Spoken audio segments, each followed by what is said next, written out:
All right, let's dive right in. Today we're looking at one of the most powerful parables in the New Testament, the 10 virgins, right out of Matthew chapter 25. This story is just packed with meaning about readiness, about preparation, and what it really means to be watchful. So let's get into it. Now, to really get this parable, you got to know where it comes from. It's not a standalone story. It's actually a direct continuation of Jesus' answer to this huge question from his apostles. They're asking, hey, what's the sign of your return?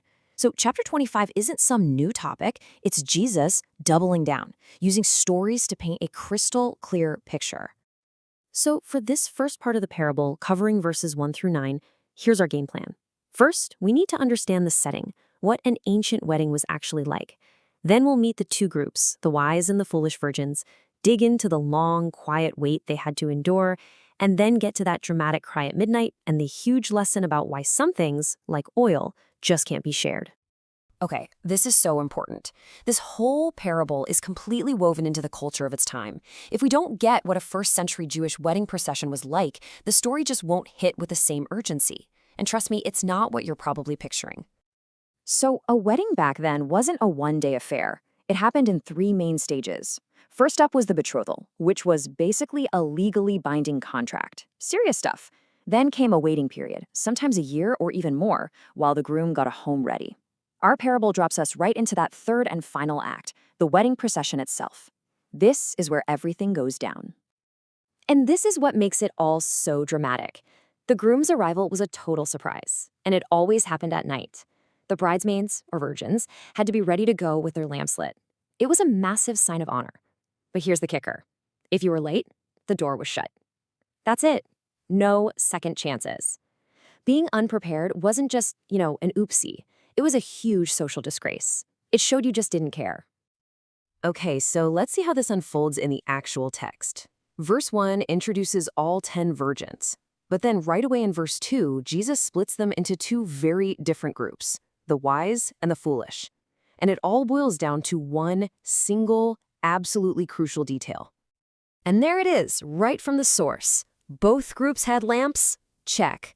Both went out to meet the bridegroom? Check. I mean, on the surface, they looked exactly the same.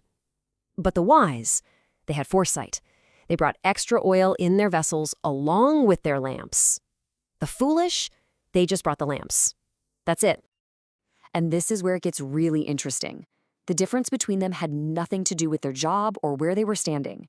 It was all about their preparation. The wise were inwardly prepared for the long haul. The foolish, well, they were just outwardly associated with the party. They looked the part, but they were missing the most important thing.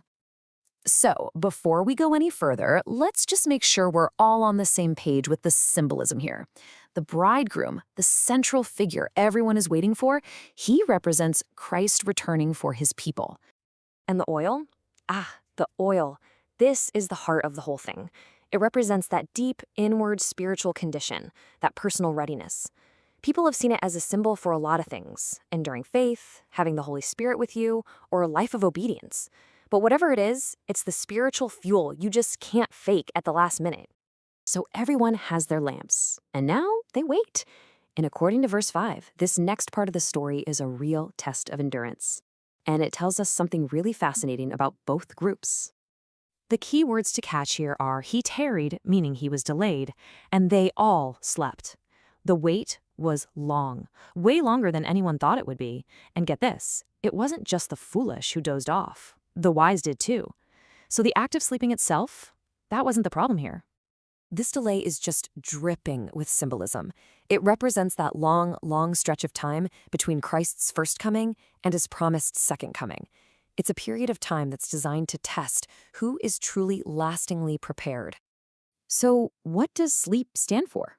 Well, a lot of people see it as a metaphor for physical death. I mean, think about it. Both righteous and unrighteous people die while waiting for the second coming. The critical point isn't that they slept, but the state they were in when they fell asleep. Were they ready? That's the question. And after that long, quiet, sleepy wait, bam, the sudden, dramatic climax. This is it. This is the moment of truth when all that preparation, or the lack of it, is finally put to the test. So in verses 6 and 7, the cry rings out at midnight, the darkest, most unexpected hour. Behold, the bridegroom cometh. Can you imagine? Everyone jolts awake and starts trimming their lamps, getting them ready to shine. This is that moment of accountability. That sudden shout is the crisis that reveals everything. Up until this very second, you couldn't tell the wise from the foolish. They all looked the same. But now, in this pressure cooker moment, their true inward reality is forced out into the open for all to see. And here it is, in verse 8, the tragic outcome. The lamps of the foolish are sputtering out. Their initial supply is gone. In a total panic, they turn to the wise with this desperate plea. Their failure to plan ahead has finally caught up with them at the absolute worst possible moment. The response from the wise virgins is maybe one of the most sobering parts of this story. It reveals the final lesson from this section of the parable. It's a principle about what you can and what you absolutely cannot transfer from one person to another. Now, the answer from the wise in verse 9, wow, it can sound pretty harsh at first, can it? No way. You'd better go find someone who's selling it and buy some for yourselves. But this isn't about selfishness. It's about them stating a fundamental spiritual truth. And this is the whole point right here. You can't borrow someone else's relationship with God. You can't get a last-minute loan of their faith or their character. Spiritual readiness, that symbolic oil, is something each of us has to acquire for ourselves, drop by drop, over a lifetime. It just can't be shared. And that leaves us with this central, burning question of the parable, doesn't it? If this kind of deep, personal readiness can't be borrowed at the last second, then how and where do you get it?